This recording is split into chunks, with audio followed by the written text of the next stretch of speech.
Welcome to the Abnormality and the Abnormal in the 19th Century Conference. We're thrilled to welcome you all to Durham today, and we're really excited about the papers we're going to hear and what the day has in store. And obviously we hope you are too. This is, of course, a conference focused on the long 19th century, but it's our hope that this conference will lead on to a first-of-its-kind postgraduate network looking at abnormality from the early modern period to the present. Through this diverse programme of talks from a variety of disciplines, we hope to identify new continuities in and methods for interdisciplinary research into conceptions of abnormality, both within the 19th century and moving beyond it. But more about that later. To give the keynote address, which will start off the day, we are privileged to welcome Professor Martin Willis, Chair in Science, Literature and Communication in the Department of English Linguistics and Cultural Studies at the University of Westminster. He is also the Director of the Centre for the Study of Science and Imagination and the Editor of the Journal of Literature and Science. Professor Willis is a leading scholar in the field of literature and science, with research interest in the medical humanities in the 19th century and, in particular, the nature of illness. His latest book, Literature and Science, A Reader's Guide to Essential Criticism, published late last year and now available from Palgrave, considers literature and science from the early modern period to the present, encompassing, of course, the 19th century. His talk this morning is entitled The Case of the Soho Sleeper, Catalepsy, Care and the Politics of Seizures. Welcome, Martin. Thank you very much.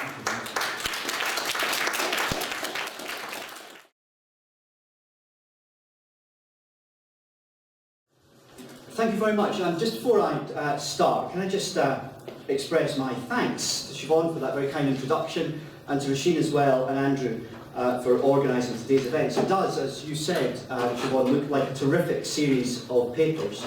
But I've been made so welcome, and very generously so by particularly Roisin in organising this. Brilliantly, professionally done, and very much appreciated. Thank you both.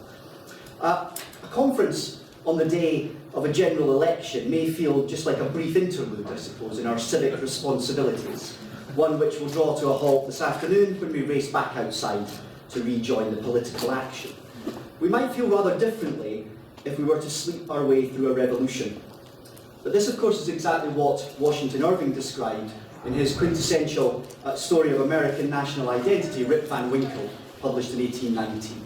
Now, Van Winkle was a kind of serial comic figure caught up in a Gothic fairy tale, is drugged into extended sleep by the fickle ghosts of Catskill Mountain Dutchmen, and awakens only after the British have been defeated and the new United States has gained its independence. Arriving back in his village, which experientially, of course, Van Winkle had only left, he felt, the day before, he's immediately noted as an outsider and, I think rather topically for today, is attacked with shouts of a Tory, a spy, a refugee, hustling, away with him. Van Winkle, upset, astonished at this apparent sudden change in the world around him, loses sight of his own identity. I'm not myself, he says. I'm somebody else. That's me yonder. No, that's somebody else. Got into my shoes. I was myself last night, but I fell asleep on the mountain, and they changed my gun, and everything's changed, and I'm changed, and I can't tell what my name is or who I am. Now, critics read Irving's story as one of nation building. It's a contrastive tale of Dutch indolence and Yankee spirit, which act as a partner to his other very famous ghost story, The Legend of Sleepy Hollow. Note the centrality of sleep again in that fiction. Robert Ferguson, however, writing about this story, sees in Rip Van Winkle something different. He sees it as a story of a man suffering from physical and mental dysfunction who has to beg for care from his family and community. Rip Van Winkle, for Ferguson, and he's citing Thomas Cole's book on ageing, very good book, the demeaning of ageing rooted in modern culture's relentless hostility towards decay and dependency. So for Ferguson, it's a story about care and dependency through ageing. What's not really been talked about in this context is that Rip Van Winkle is one example of many examples of extended sleeping across the 19th century. Often a trance-like state brought about by seizures that were defined at the time through various terminologies, catalepsy in particular, but also epilepsy, apoplexy, and others. In my lecture today, I want to take the opportunity to talk about the representation across the 19th century of leptic states, that is all of these diseases in a way, and particularly catalepsy. and my focus is on that as a form of abnormality, as an interesting case study. Now, to do this, I'm going to take inspiration from a series of medical case histories written about catalepsy and cataleptics from the period largely 1860 to the end of the century. But I want to focus on one particular case, and that is the case of the Soho sleeper. It's my title, tells you. See if my remote clicker works. Ah, great. It gets better than this. Look, there's a laser. Note this here. A Frenchman living in a trance. Extraordinary case in London. Pall Mall Gazette. On March the 29th and 30th, 1887, and we're going to be in March and April of that year for the entire paper, a small human interest story broke in several national and regional newspapers, of which this here is one example. They all told a similar tale of a man in an extended sleep, a cataleptic state, in a room above a French restaurant at 36 Greek Street in London's Soho. 36 Greek Street, still a restaurant, actually, although a Chinese restaurant today. But it's still a street filled with French cafes and so on, still very much has that flavour. The man had been cataleptic, as the Pall Mall Gazette, that piece there, told its readers, since 6 o'clock on Thursday. That's for 5 days at this point. The description of his condition matches many of the causes and cases of catalepsy given by medical case histories. He appeared to be asleep, he was lying stiff and motionless, and although susceptible to touch, his limbs quivered when the hand is applied and he remains in a trance. Indeed, as the Standard explained, several medical and other gentlemen who came to see the Soho sleeper believed him to be suffering from a kind of nervous disease best described as prolonged catalepsy. Now, catalepsy was a seizure disease relatively little understood by medicine in the 1880s.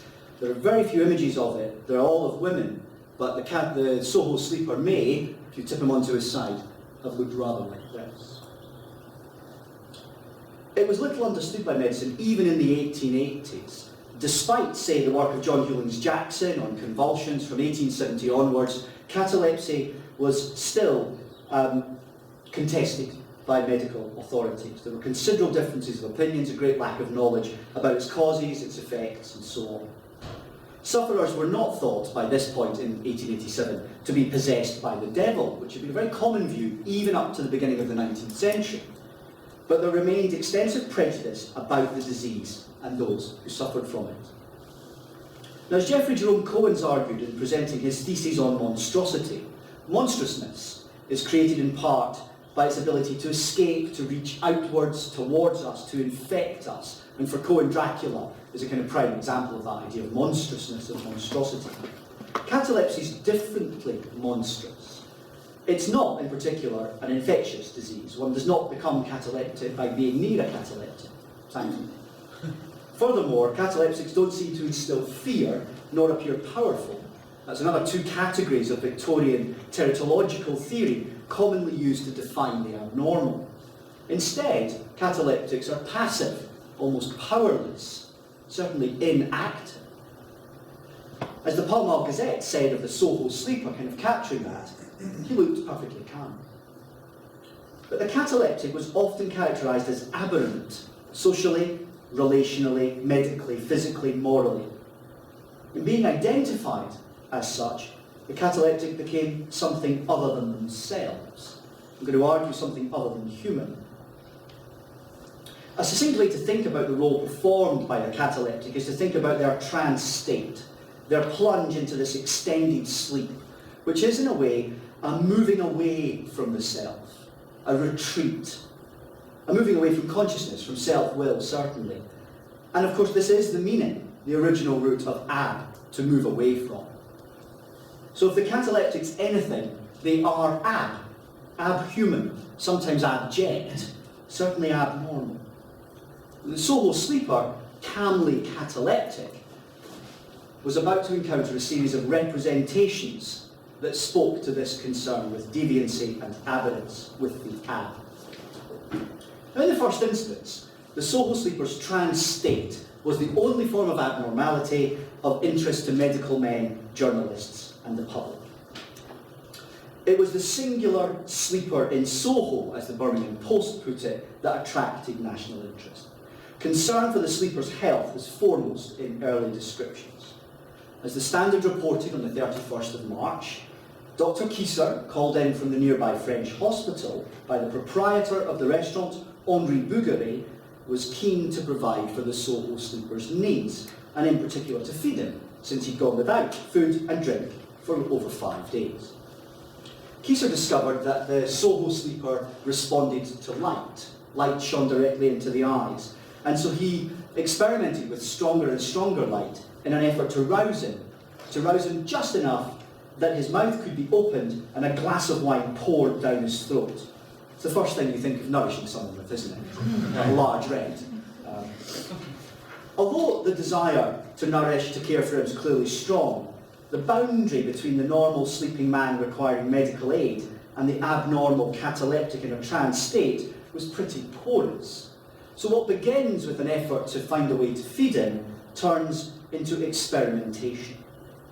The Standard, which is on the spot really as the local London paper, reports a great deal of this, and daily is reporting on the Soho sleeper. It describes how a group of 6 doctors descended on the sleeper at 1:30 and began various experiments upon him. I want to dwell on these, the reasons will be obvious. Here is the description. The limb of the Soho sleeper, if raised upright, will remain in that position for almost any length of time, but a single light downward stroke with the hand will cause it to fall limp and heavily at once. By stroking certain nerves, the arm raises itself, the fingers clench tightly, the blood is forced from the extremity, and the hand and forearm turn slowly round until the strain is so great that the muscles stand out rigid and the limb is perfectly rigid. All efforts to force the arm down are then useless. Another curious effect is that produced, still quoting, by drawing the nail of the finger across the man's chest. The mark made by the nail on the skin becomes what's known usually as goose flesh, which on disappearing leaves a red wheal, which remains for a very long time. Now, while such experiments are clearly invasive, painful, utterly unnecessary in the sleeper's treatment, what I think is most interesting about them is how they alter the perception of the sleeper's body. The medical men surrounding him no longer see the body as the physical site of a singular human identity, one that requires support, nourishment, as Dr. Keyser had called it, but rather as a kind of experimental model that can be manipulated without concern for its well-being. Armand de Watteville, who was writing about this in the Fortnightly Review, describes the Soho sleeper's flesh as of waxy flexibility. And this, I think, is associated clearly in his mind and other doctors with anatomical models made of wax. And it illuminates particularly how medical attention turns the sleeper into an experimental subject devoid of agency and humanity. In doing this, it becomes clear that the perceived abnormality of the Soho sleeper through his catalepsy seems to give permission to the doctors to treat his body as their experimental property, rather than being recognised as a body wholly owned and controlled by its inhabitant. At the same time, the sleeper is constructed as abnormal by the very procedures of experimental medicine. His body becomes a place of deviancy, where skin and muscles work in unusual ways and seem different, again, to normal human tests. By the end of the first week of April, the Soho sleeper had begun to awaken and was only temporarily cataleptic, with pronounced periods of wakefulness, although he fell back into unconsciousness. His emergence from sleep, partial emergence from sleep, didn't bring an end to experiments, however, and indeed these increased as numerous journalists as well as doctors took the opportunity to meet with the sleeper largely for the first time. This phase of representation is perhaps the most interesting. After all, the sleeper was no longer now only the wax model, the sleeping cataleptic. His abnormality couldn't, or at least not simply, be tied to his trance state. If before he'd been moving away from being human in his statuesque sleeping, now he was moving towards it once again, as his period of wakefulness increased. How then would those with representational power, journalists and others, depict the sleeper? What might that tell us too about the relationships between the normal and the abnormal in this case? Now, the Standards reporter, writing on April the 6th, captured the general run of writing and representation about the sleeper at this point. And he is shown as obstinate, lacking self-control, and often as a comic figure. Here is the Standards reporter. He seems, the Soho sleeper, he seems entirely subjugated to the will of another. For if he is told he's very thirsty and that he must drink quickly, he does so at once. He's still unable to take the initiative in any direction whatever, and can only state his preference for milk over bouillon or vice versa when the alternative is put to him.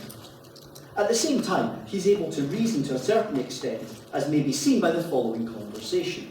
Dr. Kieser, do you suffer? No. But you said this morning that you had a sore throat. Yes. Have you still a sore throat? Yes. Then why do you say that you do not suffer? A cup was held up to him to draw, and he was told to draw it, but he said that he could not draw. Come, said Dr. Kieser, you can draw a little. But he persisted in his refusal and shook his head decisively in a most comical manner. Now, the sleeper is interpolated in odd and uncomfortable ways here. He's interpolated, of course, as a child. He's being tripped up by adult logic over whether he's suffering or not. He is coaxed into drawing simple items, the cup, and regarded as funny, as humorous, when he treats this too seriously. To some extent, I think what's happening is that the sleeper's awakening is being regarded as a kind of rebirth. The newly awakened man is actually seen as the new-birthed young child. Now, the Welsh newspaper, Gened Cymraeg, the Welsh Nation, took this idea of innocent states a little bit further, describing the sleeper's semi-conscious communications and his return to sleep. The paper's report said, I'm now regretting having written this down in Welsh, but I'm going to give you all this in. Ar ôl pob yn o'r ymdrechion hyn I ymddiddansyddia in ol iw istad gynteddig, translated as, after these statements, he returned to his original condition. Istad gynteddig is original condition, but it has a double meaning. It means primitive state as well. So this newspaper and others talk about the primitive nature of the sleeper. Childlike, but also perhaps primitive. He's represented here as a kind of devolved man, regressing to childhood or returning to a moment of earlier human evolution. In the year after, this is 1887, early 1887, and in the year after the publication of Stevenson's Strange Case of Dr. Jekyll and Mr. Hyde, and indeed in the year in the first stage production with Mansfield in the title role, it's perhaps the fascination with the twin states of contemporary man and his devolved self that marks the Soho sleeper's catalepsy. There is something going on with that. Perhaps unsurprisingly, considering the performative nature of the cataleptic and the descriptions of him and the experiments upon him. The Standard reported the following, that a well-known metropolitan place of amusement had inquired whether he would like to be shown for money at their establishment during the Easter holidays. Now, although shocking, I think this is perhaps the first honest recognition in any of the writing about the sleeper that recognises, however crudely, the fact of his abnormality and his difference. It's revealing, of course, to find that upon waking, his identity is still marked by his sleeping, by those aspects of life considered aberrant.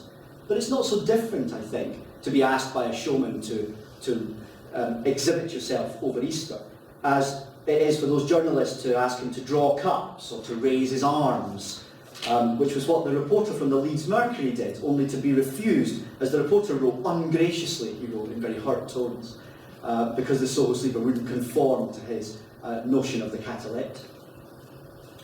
What we learn, I think, from these various responses to the sleeper, when moving both towards and away from what might be called a kind of normative self, is that his abnormality not only continues to be his defining feature, but now he's asked further to illuminate that abnormality, to put it on show, literally to put it on show, to become culpable in his own disenfranchisement from a sense of the human. By the weekend of the 9th and 10th of April, the Soho sleeper JeanJacques Lat was awake.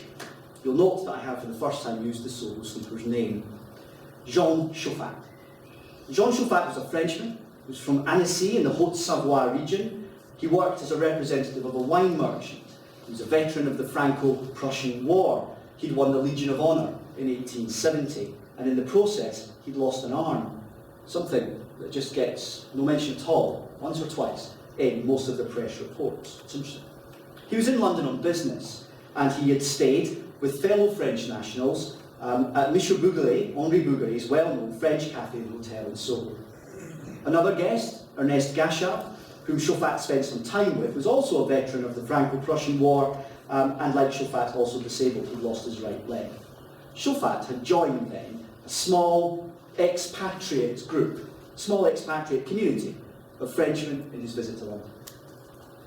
Now I'm giving you this information now, at this point in my lecture, rather than at the beginning, as I wanted to register Chauffat's identity at the same point as it is registered in the press reports. Because for a long time, of course, he's simply asleep. No one knows much about him. He is merely the Soho sleeper. Once he wakens up by the weekend of the 9th and 10th, he slowly but surely becomes JeanJacques Lat instead. His waking had an immediate effect on press representations of him, and indeed the press indicated the change that occurred in how he might be represented to a wider public audience. So the Standard on Saturday, April the 9th, reporting the momentous event of his waking under a grand banner in the paper, "The Sleeper Awake," like Welsh. Monsieur Bougueret called to him to wake up, and he obeyed the order, not in the automatic perfunctory manner of the cataleptic patient, but as an ordinary man. This is the moment of sudden waking. Suddenly, Chauffat's identity shifts. He's not the automaton, but instead commonplace, without discernible difference from other men. He is, I suppose we might say, with quotation marks around it, normal. Indeed, the Standard went on to highlight how Chauffat's waking, his coming back to his senses, also altered his appearance.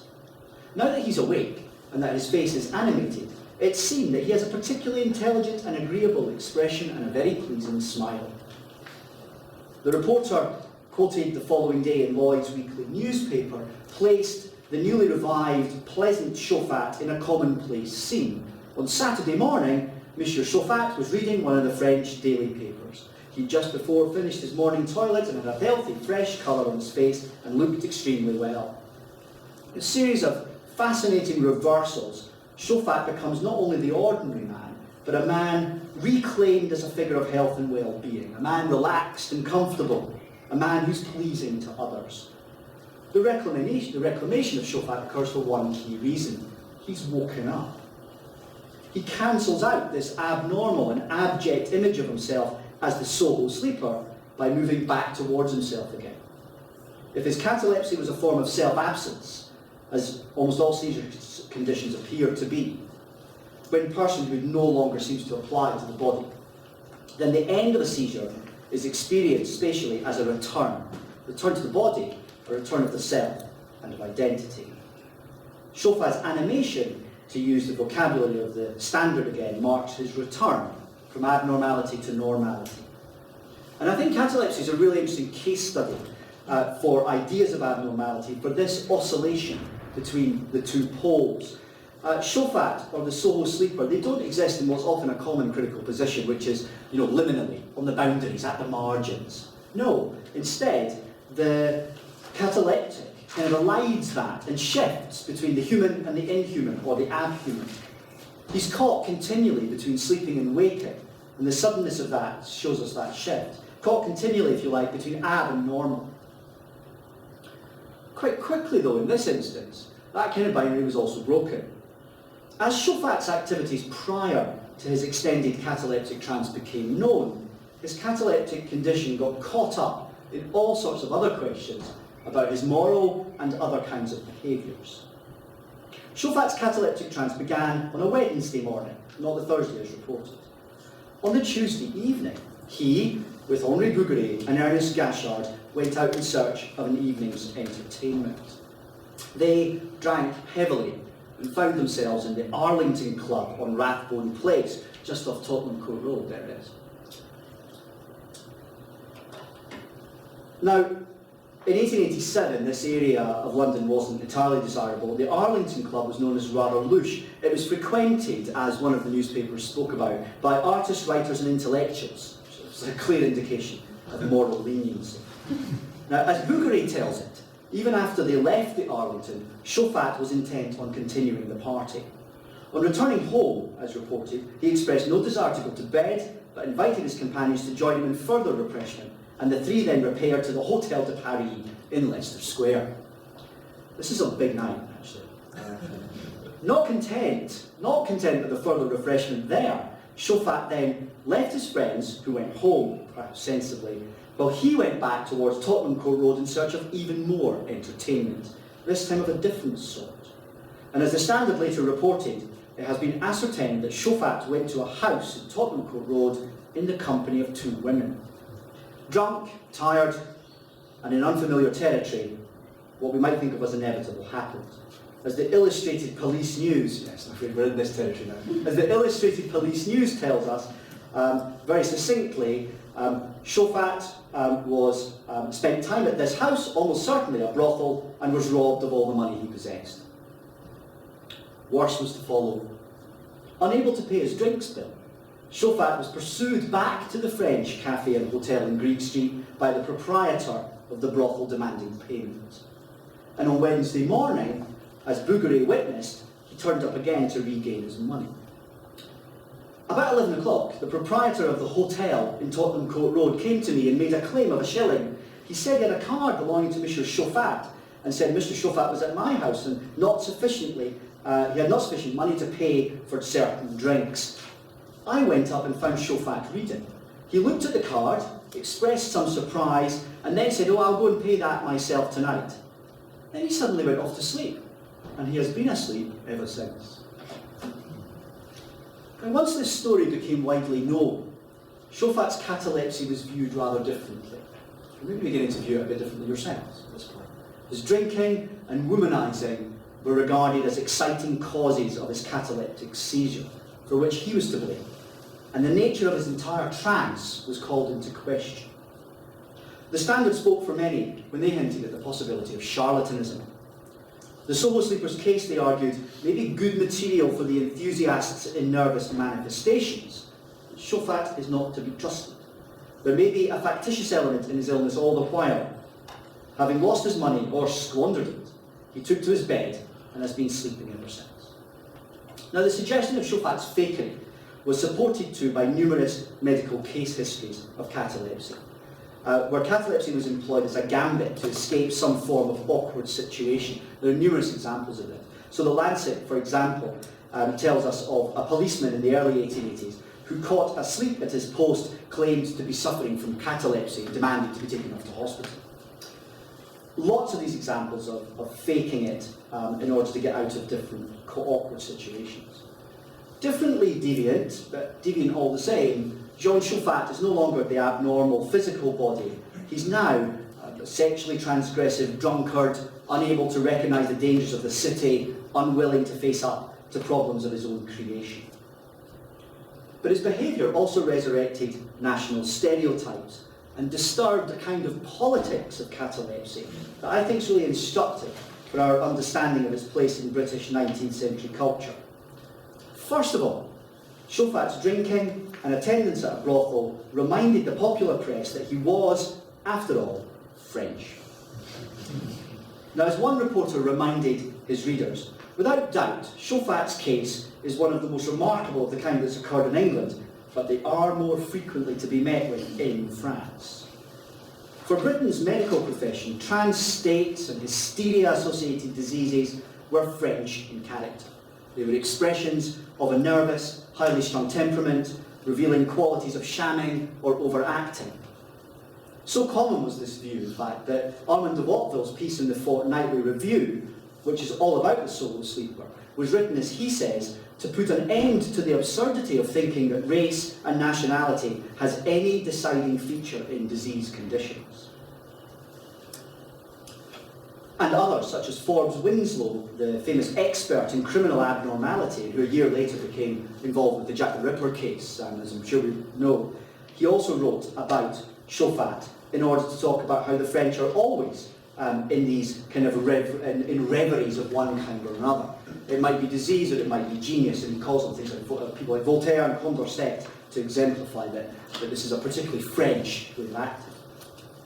More seriously than that, though, the body politics of catalepsy, especially when placed within a French context, illuminates something I think far more dangerous, especially for Britain. Lengthy sleep was, after all, commonly associated with political upheaval. I refer you back to Rip Van Winkle, but also perhaps to the original fairy tale of Sleeping Beauty, French, of course, written by Charles Perrault, which depicts, essentially, the overthrow of one family, an ogreish family, by a different family of the Sleeping Princess.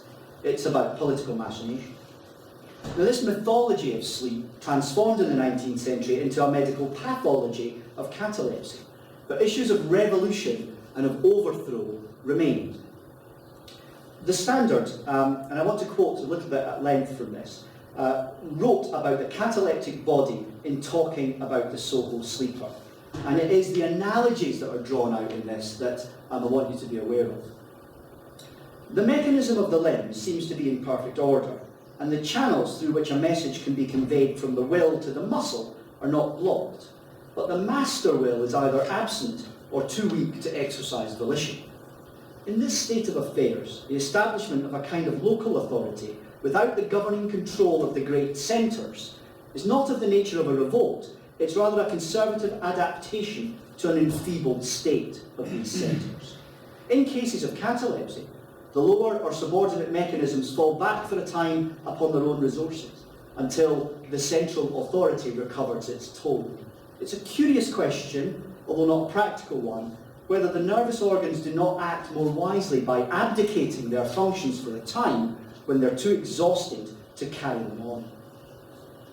Now you can see that the analogy at work is drawing a direct comparison between the government of the body and the government of state.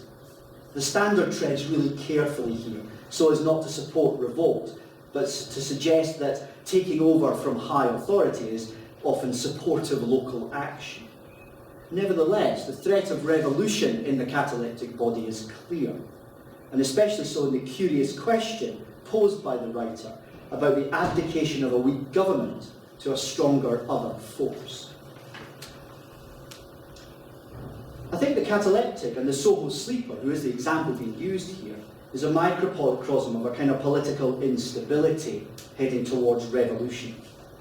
And what the cataleptic might do in such circumstances was also often discussed. Because cataleptic patients were of concern to governments and states and authorities because they lacked will. Their revolutionary potential left them open to abuse by unscrupulous others. As, for example, the Star noted, no one who's read the very interesting communications with reference to the case of the Soho sleeper will be disposed to deny that particular patient, at any rate, can be compelled to perform actions of the deepest medical legal import. A sleeper who signs an IOU for 1,000 francs at the command of another man to whom he owes nothing might obviously be compelled by the same process to cut a throat or drug a cup of coffee or fling a dynamite bomb. Now, Jean-Jacques Lat's been registered here very clearly as a potential terrorist because his catalepsy makes him susceptible to being subjugated, as in political revolution, to government by someone else.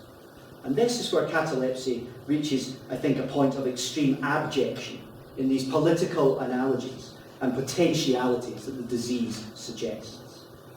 And we must remember, again, the context for this. This is early 1887. London remains on high alert from foreign terrorism and had been ever since the Greenwich bombing in late 1884 by the French anarchists, of course, it's worth noting. And Joseph Conrad's The Secret Agent is a great exemplar of this in fiction, isn't it?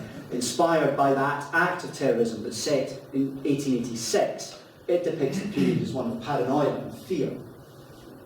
The cataleptic, I think, is made part of this cultural and political moment because he lacks agency. Without self-government, the very thing that seizure conditions remove, the cataleptic cannot insist upon their own humanity or provide an image of self-possession to counter those other representations that mark them as abhuman and abject. Now I want to bring my lecture to a close by turning the focus around for a minute. So I want to ask, kind of apropos of Jack Kennedy, not what the cataleptic can do for themselves, but rather what we can do for the cataleptic. So I want to turn to ethical considerations, specifically about care, kind of where I began anyway. Both care for the cataleptic patient, but also the care that we as scholars need to take in working on subjects that are themselves ethically complex. Now let me start with the care that the Soho sleeper received. Now I've spent all of this lecture looking at representations of Chaufat's deviance, his abhuman status, but the press and lots of other reports are replete with examples of care. These may take place in the background, but they're significant, I think, nevertheless.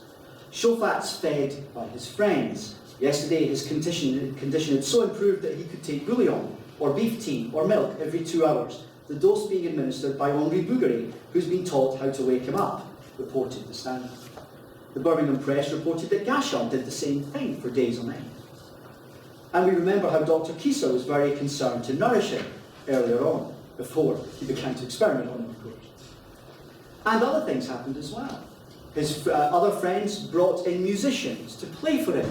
At one point, bizarrely, although taken very seriously in the press, Monsieur Boischaud of the Hippodrome came over to play the Marseillaise on his oboe. Even although Chaufat said he was unable to listen to music, they ignored him, and on they went and played the Marseillaise. And they were really disappointed when he didn't seem pleased with it. There were numerous efforts then to care for Chaufat, to offer him some kind of respite. Nevertheless, and all of these were recognised by Chaufat in a later interview where he said he didn't want to go to hospital, he preferred to remain where he was, where he'd been so kindly treated. There were also efforts made to discover more about his condition. After discovering a note in Chaufat's personal effects from the famous French physician Jean-Martin Charcot, his physicians wrote to Charcot at the Salpêtrière to ask for his help in contextualising Chaufat's catalepsy. And they tried all sorts of other things in order to find out more about his seizures and how they worked. But all of this kind of shares, I think, things in common. They're focused around medical knowledge and around the privileging of the caregiver, and they don't really involve Chaufat. And the one time where he said, actually, I don't want music played, they ignore him and play it anyway. So the caring is very one-sided. Let me show a few broader examples of the ways in which cataleptics were often treated. And I just want to do this through a series of images for a brief few minutes. They're striking images, and these all come from the Salpêtrière, are taken by Charcot's assistants. And we'll have a look at them for a minute. I'm just going to let you look at them for a moment. This is plates from the new iconographies of diseases produced by Charcot. This is the melancholy cataleptic. The Salpêtrière's courtyard. Another series.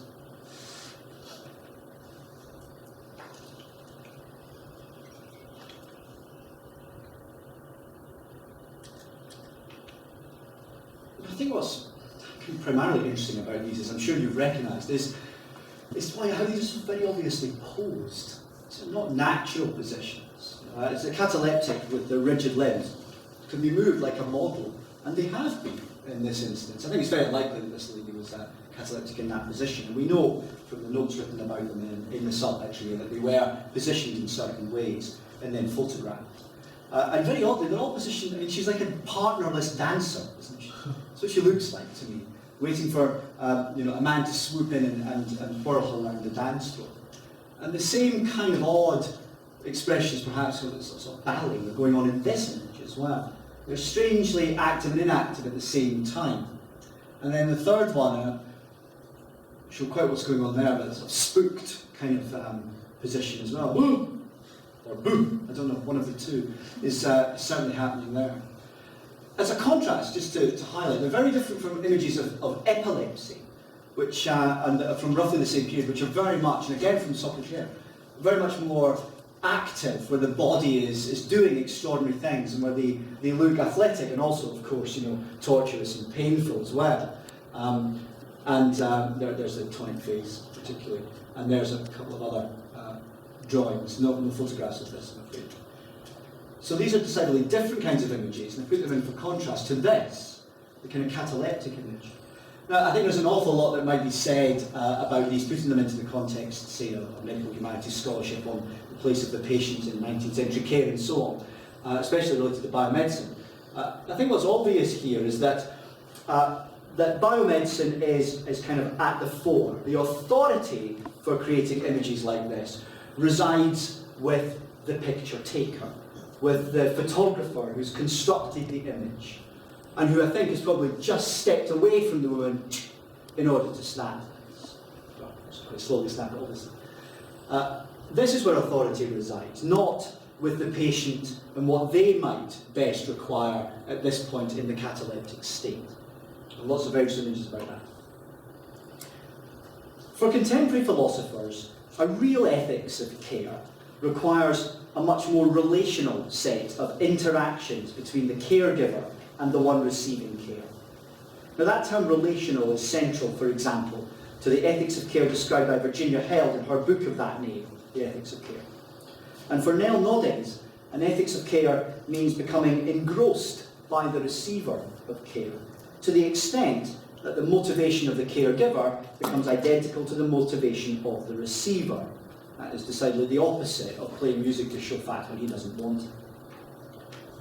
When this is acknowledged by the receiver, argue these philosophers, a circle of ethical care is complete.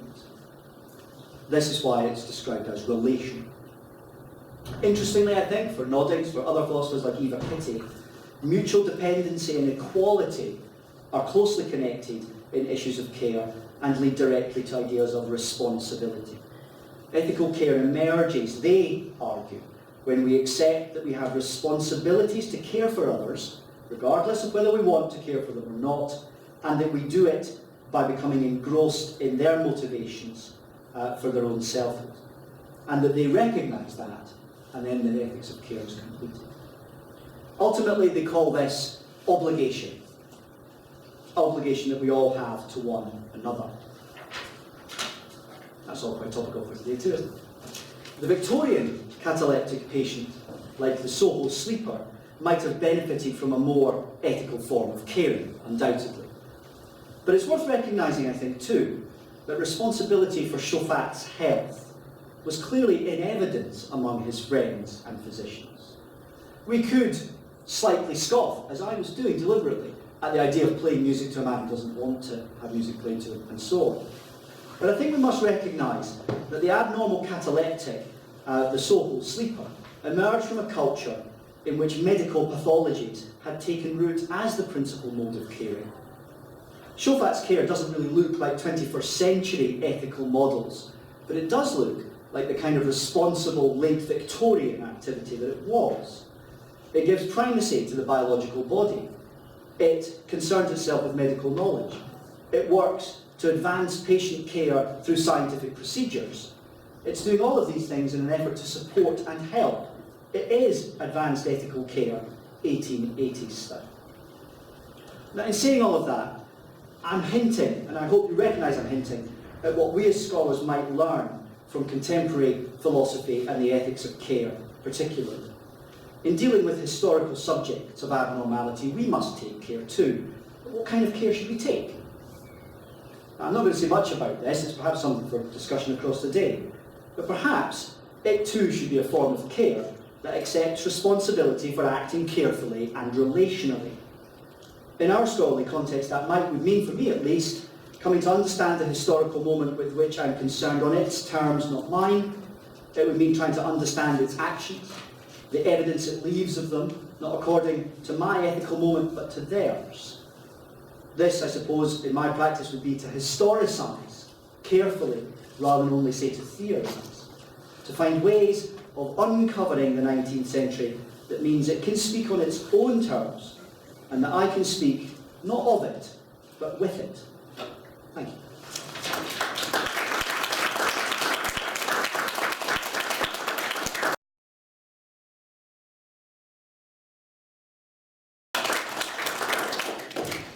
Thank you very much. Just to say, my name is Bennett Zahn. I'm the director of CNCS, and I'm going to be chairing questions for Martin's fantastic keynote address. So, with that, questions. Yes. Thanks very much for a really interesting paper. You mentioned at the beginning that you talked a little bit about also the topic of catalepsy in literature. I was just wondering, I mean, there was not that much about sort of the diversity of uses of that image in literary works, and whether it has sort of slightly different functions in different pieces of literature. So I don't know whether you can tell us, I mean, I don't know, something like sort of Edgar Allan Poe, something for example, obsessed always with that, and related to that, whether there is also more discussion of catalepsy as a kind of a state, rather than, I mean, internal state, sort of questioning of where they are, really, if they're not, as opposed to just them being bodies that can be manipulated and so forth. So those are kind of two questions. Okay, yes, I can. First of all, you've given me the opportunity for self-promotion, so much appreciated. I have an article coming out in the Journal of Victorian Culture on George Eliot's Silas Marner and his catalepsy. This summer, look out for it. JVC online by July or so. So yes, there are lots of interesting things to be said about the literature. I read Silas Marner through some of the same issues about care, but mostly I see catalepsy functioning there for Eliot as a way of her thinking about community relations, both in ways in which the cataleptic is made abnormal by his original religious community at Lantern Yard, and also in Ravelot, and then later accepted for various other reasons. So that's similar, if you like. But one of the ways in which catalepsy was more commonly written about in Poe is the example you draw, and you're quite right to, I think, is through premature burials. And Poe writes about this in Premature Burial. So too does Zola later in the century in The Death of Olivier Beccaille. And there are numerous examples, both British and French. I'm working on a wider project that is transnational, British and French. There's so much in the French literature about this, as well as in the English literature. And there's a real interest in catalepsy as a state, as you've suggested, and where might the individual be in that state. And so Zola particularly becomes interested in that notion. He writes of The Death of Olivier Beccaille from within the cataleptic's body. The cataleptic's conscious, can see everything that's going on, but cannot move or speak about it. And the same happens in a really interesting Richard Marsh short story in Britain, where a cataleptic witnesses a robbery. They're a bank clerk, they become cataleptic at their desk, and they witness a robbery, they can't move or do anything. Everything's narrated from inside. And they become very interested in what is it like to be within that state, what does that mean? And actually it's about, I suppose, the kind of things we might expect, about being, I don't want to use a medical term, I don't mean it this way, to be locked in or to be free. And it becomes about broader issues of restrictions and freedom. So Olivier Beccaille, he's buried alive. That's the point at which he comes out of his cataleptic state. He breaks out of his coffin, rises to the top, and then realises that he's not going to go back to his wife and family. He's going to do other things. So it's sort of associated with senses of freedom for him and responsibility that he doesn't take up, and so on. So yeah, the literature can offer us loads of kind of rich ways of thinking about it. Other questions? Yes. Was there any discussion on the cataleptic state as a form of degeneration into a sort of atomistic hibernation, and then interpreting the awakening as sort of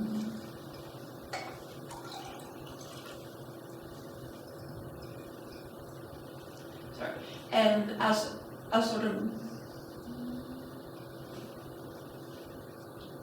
regeneration? A little, yes, there was. Where you see that mostly is actually in discussions of whether cataleptics might be more closely associated with lower animals who hibernate. So there's discussions about hibernation in particular.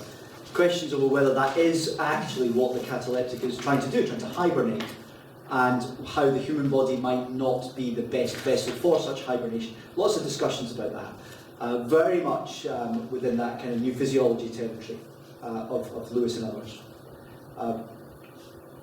I've not read a great deal about that, but there is that material by the 1880s in various different reports, medical and also popular. A lot of crossover, of course, between those two. But yeah, a little, especially coming out of ideas of hibernation. I saw a question there, and then you after. You mentioned the word automaton at one point, and you talked quite a bit about the fear that the Soho sleeper would become used by others as a tool, as a machine. And I wonder how often they reference the term automaton or talk about in chemical terms. Yeah, quite a bit, actually, quite a bit. It's a kind of classic, isn't it? There are options in discussing the body that's no longer human but still active. And one of the key ways to do that is mechanistic philosophy, isn't it? And there's a bit of that, yes. It's connected up as well, and this is most often where you see references to automata, other kinds of trance states, like mesmerism and hypnotism, especially because Charcot's so involved in thinking through these convulsions and what they mean. And that's where you get a great deal about crime and the potential for crime and insurrection.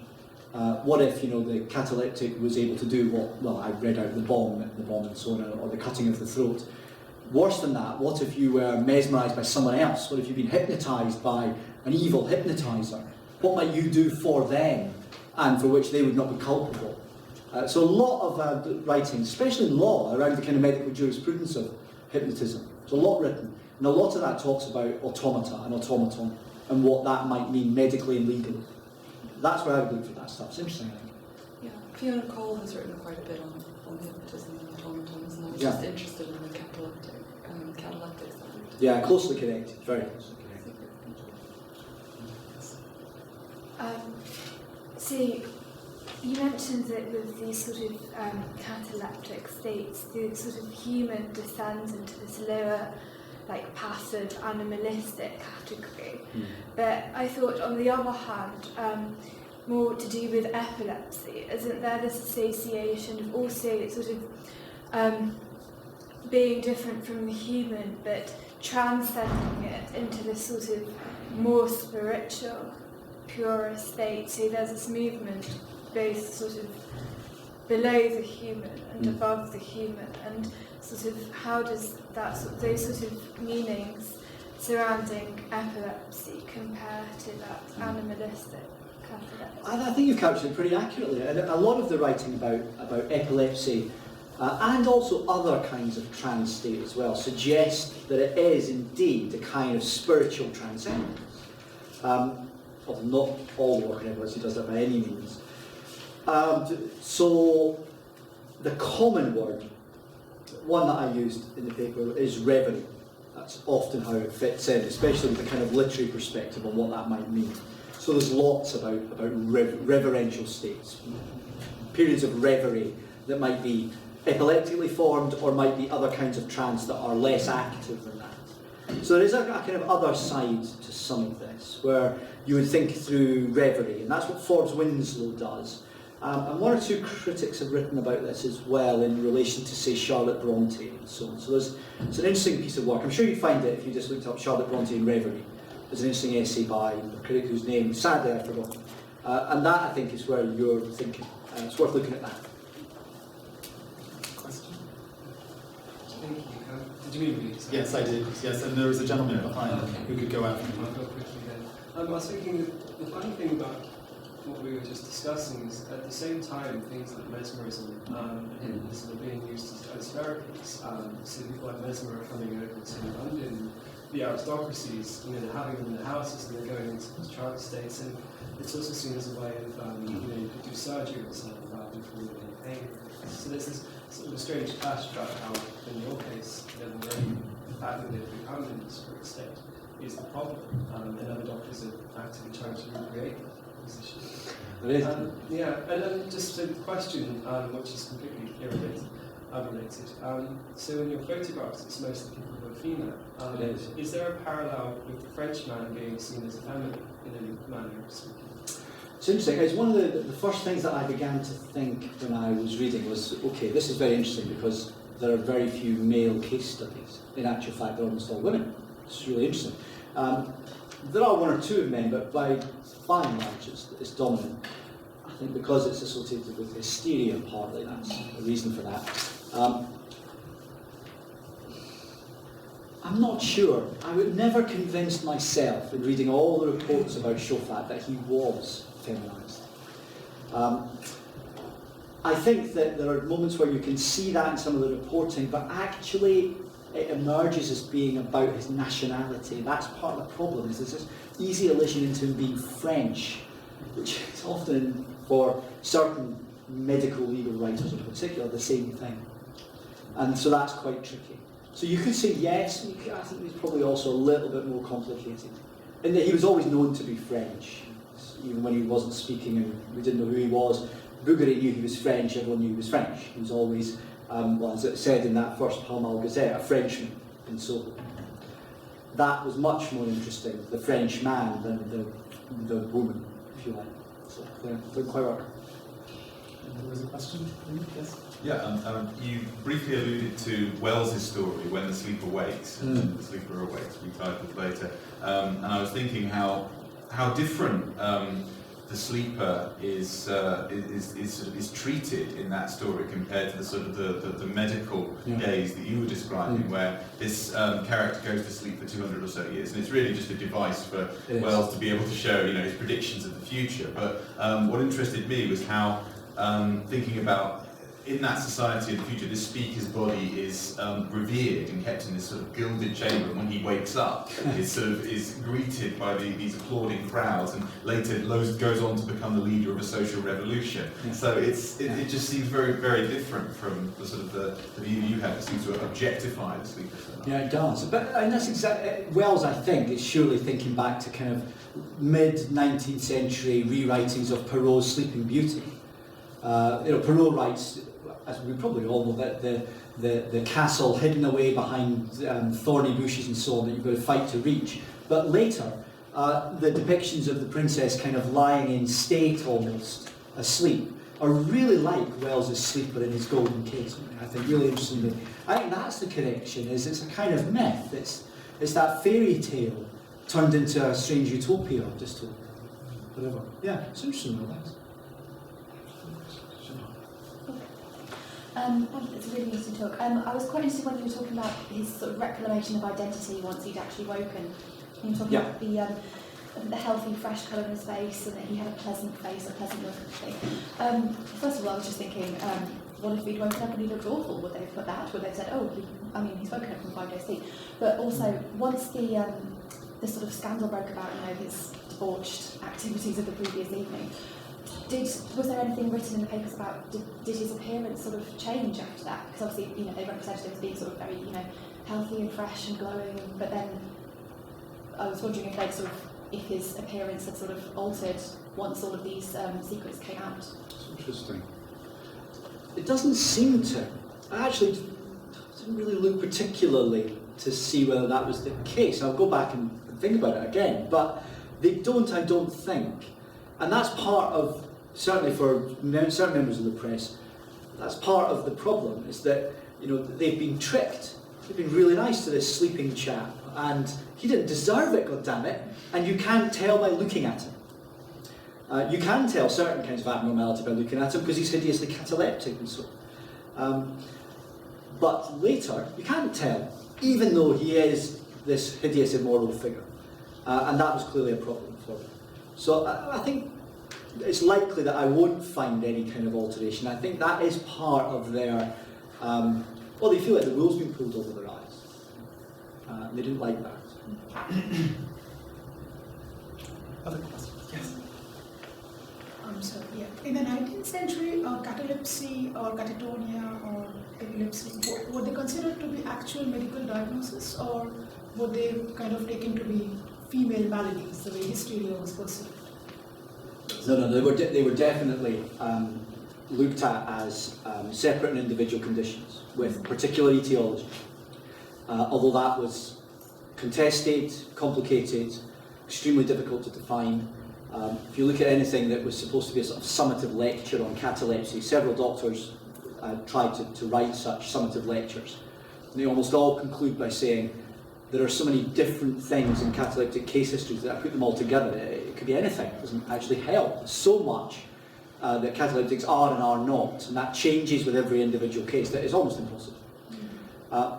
So it was thought about very carefully, and its differences from epilepsy, its differences from apoplexy, and from other kinds of trance states, as antihysteria and apoplexy particularly, are all kind of laid out very carefully.